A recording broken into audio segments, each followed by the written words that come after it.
Pakita mo na ganun. Tapos, Wow. wow, nice. Tcharan, tcharan. Pag sabay-sabay mo. Yan. Kaso, paano nga ito? Yan, may plastic yan, hihilahin mo yan. Ah, Yan, kasi siya. oo. Yan. Ay, Tapos andit ah.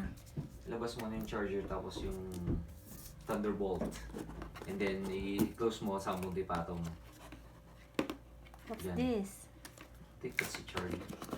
Charger. Oh, may charger na ulit tayo. Ay, hindi. Iba pala yung charger niya. Thunderbolt yan. Kaya nga. Pag urig yan, dapat may plastic, di ba? Hindi. Oo, dapat Tapos mag-load siya, mag-open. Oo, wait lang. Wow! Darren has a nice computer. Huh? Ay, hindi. Mali siya. Naku, kailangan mo pa ito ng ano, Bunson? Ng case. Oh, ha? Basta ba? Tchan, tchararan! Ang hira naman. There! That's the new M1. Tapos dapat to, hindi na daw siya. Parang bakit ganoon? Peke ata. Tanggalin natin to kasi hindi mo na maibalik to eh. Chun chun chun chun. Wow.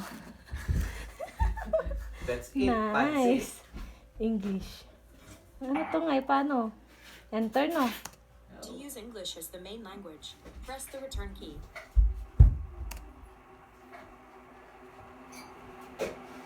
Eh, dinog naman na ako Bunson sa laptop. Return. Return sabi niya. Return. Yung return key. Hit return.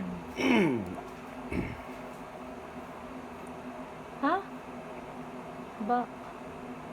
Ayan, Philippines. Continue. Philippines? Yan, country.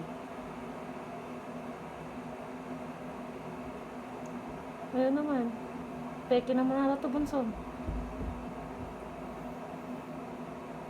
macOS contains a built-in screen reader called VoiceOver. If you know how to use VoiceOver, press Command F5 now to turn it on and set up your Mac. What? Learn how to use VoiceOver to set Ikaw Bunson, hindi ko alam to.